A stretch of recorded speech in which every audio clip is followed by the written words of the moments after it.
Bismillahirrahmanirrahim. Pagi-pagi menghirup bunga sekuntum. Bunga ditanam di rumah Ibu Ratu. Assalamualaikum warahmatullahi wabarakatuh. Pada pertemuan kali ini, teman-teman sekalian, kita akan membahas tentang Qasasul Quran atau kisah-kisah di dalam Al-Quran. Sebagaimana kita ketahui bahwasannya banyak sekali di dalam Al-Quran, bahkan lebih banyak membahas tentang kisah-kisah entah itu nabi-nabi terdahulu, orang-orang terdahulu, bahkan kejadian-kejadian yang ada di zaman Nabi itu banyak bercerita tentang sebuah kisah yang ada di dalam Al-Quran. Lalu apa sebenarnya yang disebut dengan Qasasul Quran atau cerita-cerita dalam Al-Quran?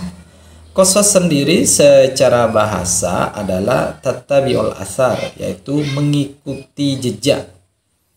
Hal ini sebagaimana dikatakan oleh orang-orang Arab, qasastu atharahu, aku mengikuti jejaknya, ya.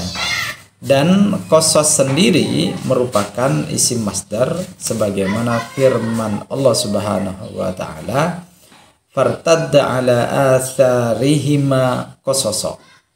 Maka Nabi Musa dan muridnya kembali ke arah dari mana mereka datang sambil mengikuti jejaknya. Ini sebagaimana di dalam ayat Al-Quran, yaitu surat Al-Kahfi ayat 64. Di dalam kitab kitab Mabahis fi Ulumul Quran karangannya Syekh Manaul Qattan. Jadi qasas itu seperti tadi bahwasannya maka Nabi Musa dan muridnya itu kembali ke arah dari mana mereka datang sambil mengikuti jejak. Jadi mengikuti jejak tadi atau qasas itu artinya adalah mengikuti jejak tadi itu, ya. Kemudian qasas itu juga bermakna al-ahbar al-muttatabi'ah, yaitu berita-berita yang berurutan.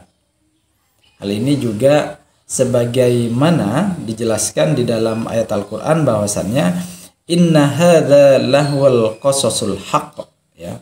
Sesungguhnya ini adalah berita yang benar. Ini di dalam surat Ali Imran ayat 62. Ringkasnya atau kesimpulannya daripada Qasasul Quran itu adalah pemberitaan Al-Quran tentang keadaan umat-umat yang terdahulu, para nabi, para orang-orang soleh, peristiwa-peristiwa yang telah terjadi di masa lampau. Kemudian teman-teman sekalian, unsur-unsur yang ada di dalam Qasasul Quran itu yaitu adalah meliputi tokoh, pemeran dalam kisah misalnya, ya, tentang nabi-nabi, misalnya Nabi Adam misalnya dengan anaknya, kemudian peristiwa bagaimana Qabil dan Habil itu, ya, yang diceritakan di dalam Al-Qur'an, ya. Watslu alaihim naba abnai adam idh qarraba qurbanan fatukubbila min ahadihima. Itu salah satu cerita dari dua anak Nabi Adam, dan peristiwanya seperti apa itu juga diceritakan, yang kemudian nanti si Qabil ini membunuh si Habil, itu kemudian bagaimana cara menguburkannya itu diceritakan di dalam Al-Qur'an, ya. Jadi yang pertama adalah tokoh dan pemeran kisahnya, itu adalah unsur yang pertama dari Qasasul Quran. Kemudian yang kedua adalah peristiwa yang terjadi. Ketiga adalah dialog kisah dalam Al-Quran.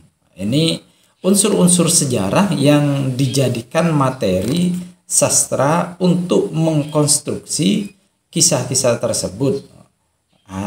Kadangkala sengaja disamarkan dan tidak disebutkan secara gamblang. Hal ini teman-teman sekalian, tokoh-tokoh yang dimaksudkan dalam wacana kisah sastra bukanlah tokoh-tokoh yang berwujud manusia saja, ya, tapi ada hewan, ya, yang terpenting itu adalah sangat umum sekali ya. Sehingga tidak hanya manusia saja, tetapi nanti ada hewan, kemudian ada jin dan yang lainnya, bahkan malaikat itu juga. Intinya semua yang diceritakan di dalam Al-Quran itu tidak terfokus kepada manusia saja, tidak hanya orang baik saja, tidak hanya para nabi-nabi soleh dan orang-orang solehat juga, siddiqah itu Siti Maryam, tidak, tapi di situ juga nanti ada orang-orang yang durhaka kepada Allah, misalnya Namrud, kemudian bapaknya Nabi Ibrahim, kemudian Kan'an anaknya Nabi Nuh, kemudian Fir'aun itu ya. Jadi jangan sampai salah kalau teman-teman ternyata mau mengambil nama untuk anaknya misalnya, walaupun ngambil di dalam Al-Quran, jangan sampai dikasih nama misalnya Fir'aun misalnya ya, kemudian Kan'an ya, atau Asar atau Korun misalnya. Itu jangan, ujung-ujungnya nanti kalau sifatnya justru melekat kepada anaknya ya, itu bahaya sekali, karena al ismu nisfun ya, nama itu bagian sebagian dari nasibnya katanya. Takutnya seperti itu ya, walaupun tentunya niatnya bagus, tapi kalau misalnya nanti ternyata nama-nama yang memang sudah ditetapkan di dalam Al-Quran mereka adalah orang-orang yang durhaka kepada Allah, khawatirnya mengikuti itu gitu ya. Kemudian nama saya anaknya Tony gitu, tapi kepanjangan apa? Saya Tony Rojima. Itu walaupun dalam Al-Quran itu juga tidak boleh ya teman-teman sekalian ya. Kemudian teman-teman sekalian, macam-macam di dalam Al-Quran itu, macam-macam qasas dalam Al-Quran itu jika ditinjau dari segi waktu itu ada 3 macam ya. Yang pertama adalah kisah-kisah gaib pada masa lalu atau al-qasasul ghuyub al-madiyah, yaitu kisah-kisah terdahulu yang menceritakan kejadian-kejadian gaib yang tidak dapat ditangkap oleh panca indera ya, terjadinya di masa lampau. Contoh kisah Nabi Nuh, Nabi Musa, kemudian kisah Maryam, sebagaimana diterangkan di dalam surat Ali Imran yang berbunyi, yang artinya itu ya, yang demikian itu adalah sebagian dari berita-berita gaib yang kami wahyukan kepada kamu Muhammad, padahal kamu tidak hadir berserta mereka ketika mereka melemparkan anak-anak panah mereka untuk mengundi siapa di antara mereka yang akan memelihara Maryam, dan kamu tidak hadir di sisi mereka ketika mereka bersengketa. Atau di dalam ayat Al-Qur'annya itu adalah dzalika min amba'il ghaibi nuhihi ilaika wa ma kunta ladaihim idh yulquna aqlamahum ayyuhum yakfulu Maryam wa ma kunta ladaihim idh yahtasimun. Ini yang pertama ya. Jadi ditinjau dari segi waktunya. Yang pertama, macam-macam qasas Al-Quran itu adalah kisah-kisah hal gaib masa lalu. Kemudian kisah hal-hal gaib pada masa kini atau al-qasasul ghuyub al-hadirah, yaitu kisah-kisah yang menerangkan tentang hal-hal gaib pada masa sekarang, meski sudah ada sejak dulu dan akan tetap ada sampai masa yang akan datang. Contohnya adalah kisah tentang Allah dan segala sifatnya, para malaikat, jin, setan, kemudian berita hari kiamat dan lain-lain. Hal ini seperti yang diterangkan di dalam surat Al-Qari'ah, yaitu ayat 1 sampai 6. Al-Qari'ah, mal-Qari'ah, wa ma adraka mal-Qari'ah, itu ya. Hari kiamat, apakah hari kiamat itu? Tahukah kamu apa hari kiamat itu? Pada hari itu manusia adalah seperti anai-anai yang berterbangan, dan gunung-gunung adalah seperti bulu yang dihambur-hamburkan. Dan adapun orang-orang yang berat timbangannya ya, atau kebaikannya, maka dia berada dalam kehidupan yang memuaskan. Ini tentang macam-macam qasas Al-Quran yang kedua. Kemudian yang ketiga adalah kisah-kisah hal gaib pada masa yang akan datang. Al-qasasul ghuyub al-mustaqbilah. Kisah yang akan datang ini, kisah-kisah gaib yang akan datang itu misalnya adalah kisah-kisah yang menceritakan peristiwa mendatang yang belum terjadi pada waktu turunnya Al-Quran. Kemudian kisah tersebut benar-benar terjadi, seperti jaminan Allah terhadap keselamatan Nabi Muhammad SAW dari penganiayaan orang kafir misalnya. Hal ini terdapat di dalam surah Al-Maidah ayat 67. Yang artinya, wahai Rasul, sampaikanlah apa yang telah diturunkan kepadamu dari Tuhanmu. Jika tidak kamu kerjakan, berarti kamu tidak melaksanakan risalahnya. Fama ballaghta risalah.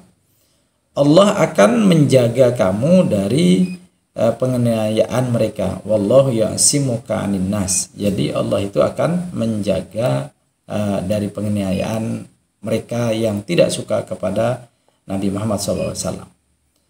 Hal ini teman-teman sekalian adalah qasas Quran atau cerita Al-Quran dari segi waktunya. Kemudian cerita Al-Quran dari segi materinya itu juga terbagi menjadi 3, yaitu kisah nabi-nabi atau qasasul anbiya, di mana Al-Quran mengandung cerita tentang dakwah para nabi dan mukjizat-mukjizat para nabi dan rasul, dan sikap umat-umat yang menentang serta marhalah-marhalah dakwah dan perkembangannya, di samping menerangkan akibat-akibat yang dihadapi para mukmin dan golongan-golongan yang mendustakan, seperti kisah Nabi Nuh, Nabi Ibrahim, Nabi Musa, Nabi Harun, Nabi Soleh, ya, Nabi Muhammad SAW.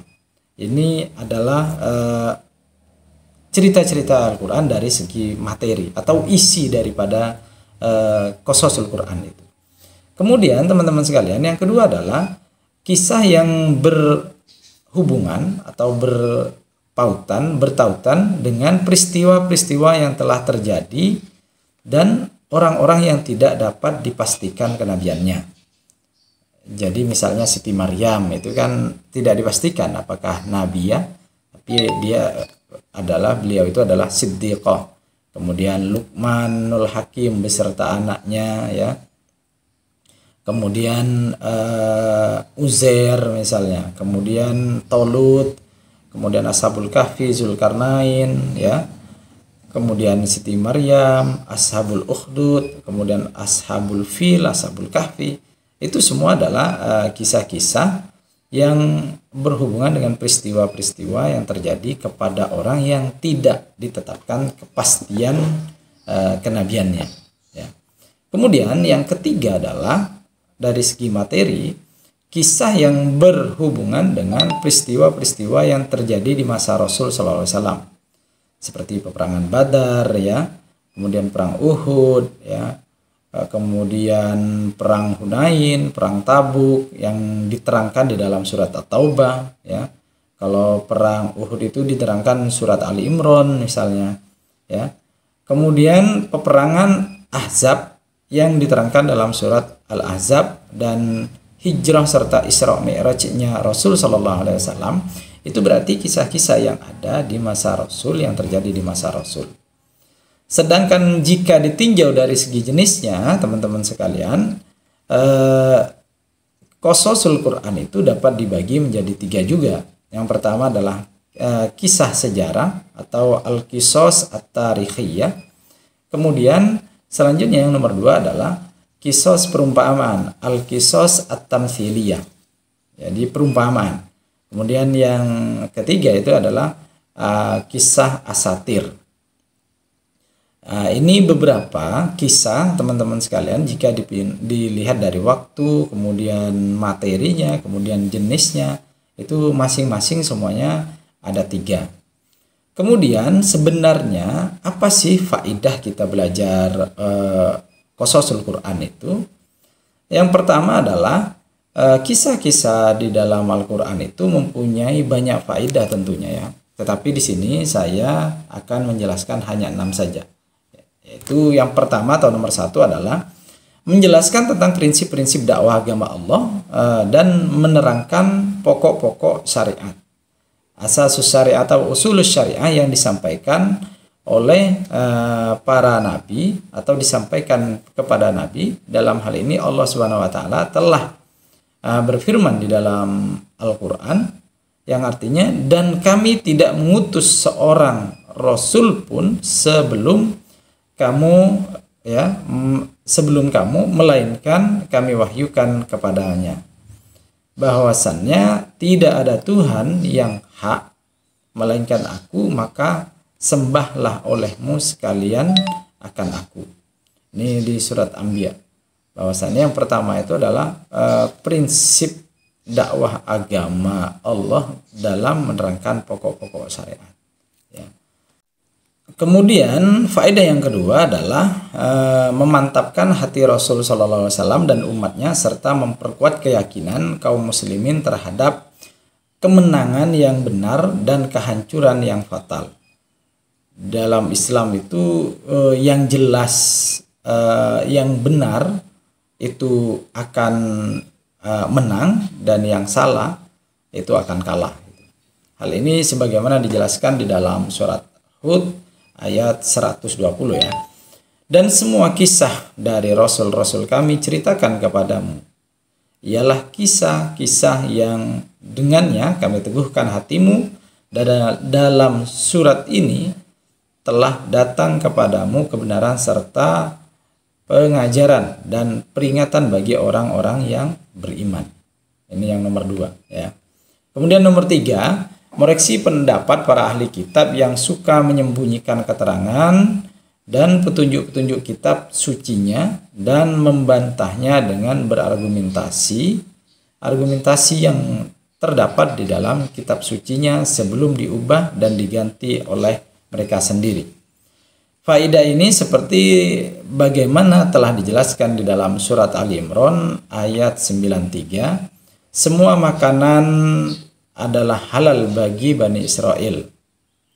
Kullu ta'ami kana halal li Bani Israel illa ma harrama Israilu ala nafsi. Al-ayah ya. Semua makanan adalah halal bagi Bani Israel melainkan makanan yang diharamkan oleh Israel, yaitu Yakub alaihissalam untuk dirinya sebelum Taurat diturunkan. Katakanlah, jika kamu mengatakan ada makanan yang diharamkan sebelum turun Taurat, maka bawalah Taurat itu lalu bacalah dia jika kamu adalah orang-orang yang benar.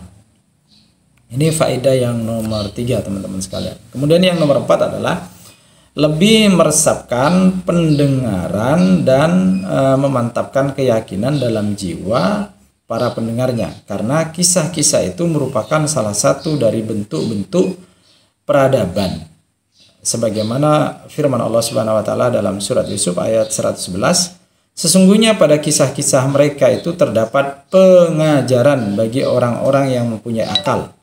Al-Quran itu bukanlah cerita yang dibuat-buat, akan tetapi membenarkan kitab-kitab yang sebelumnya dan menjelaskan segala sesuatu dan sebagai petunjuk dan rahmat bagi kaum yang beriman. Ya.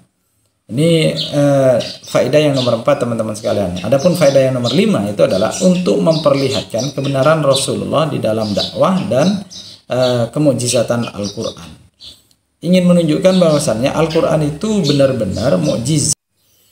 Kemudian faedah selanjutnya adalah untuk menanamkan pendidikan akhlakul karimah dan mempraktikannya dalam hati dengan mudah.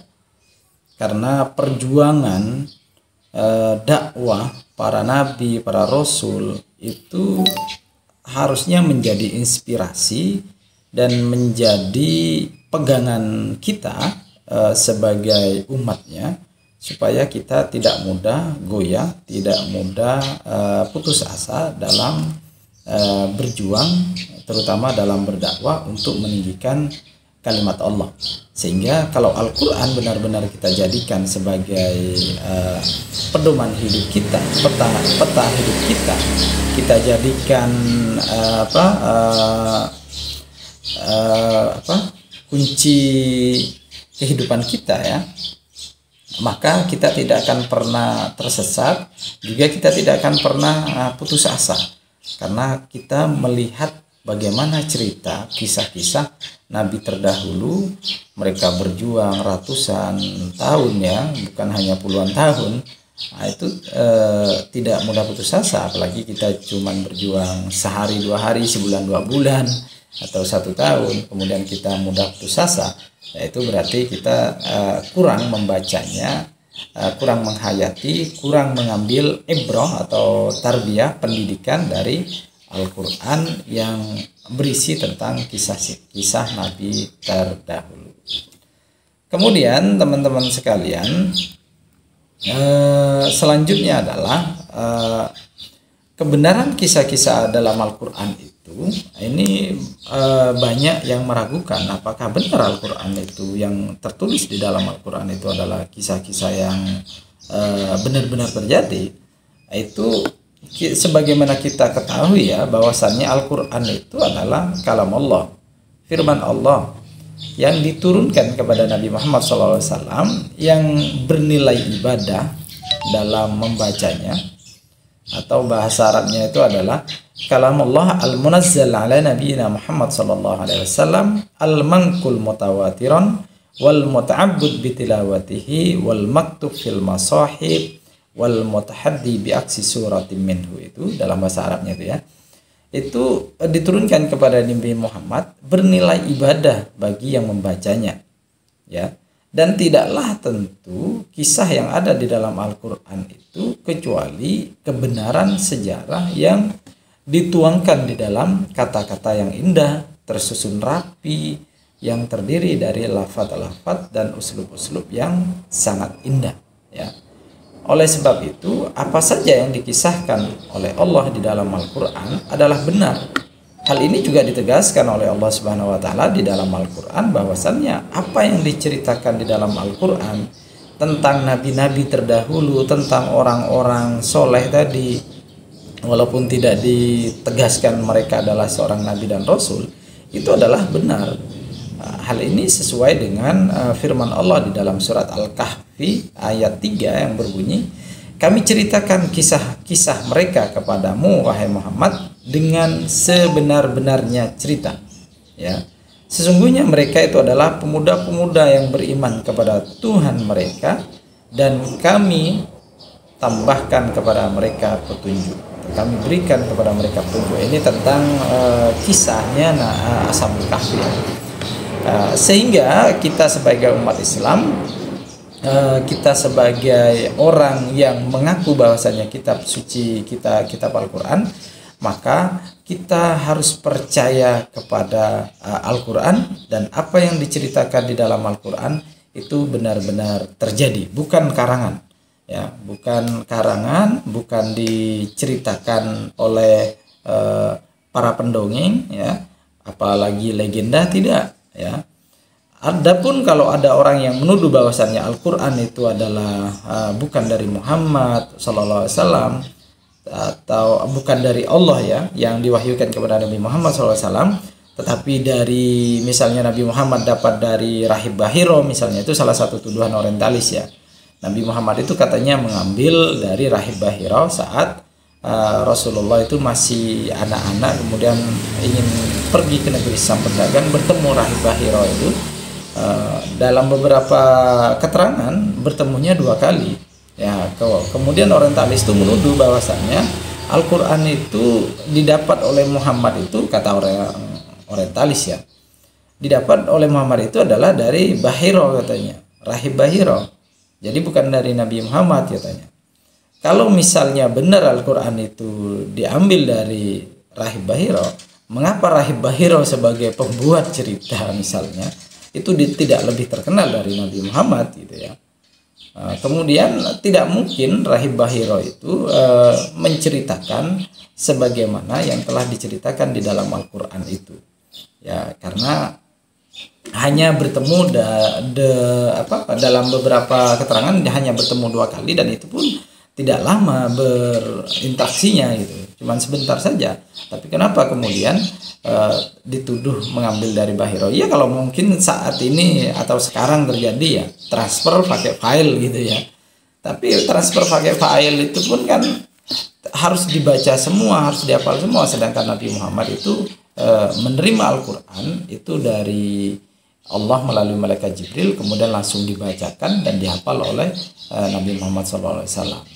Sehingga teman-teman, kesimpulan pada pertemuan kali ini, cerita-cerita yang ada di dalam Al-Quran itu pasti benar karena penceritanya itu adalah Allah Subhanahu wa Ta'ala, yang kemudian dari cerita tersebut tertuang di dalam kitab suci Al-Quran. Dari kitab suci Al-Quran yang 30 juz itu kemudian diturunkan secara berangsur-angsur melalui malaikat Jibril kepada Nabi Muhammad, yaitu selama 22 tahun 2 bulan 22 hari.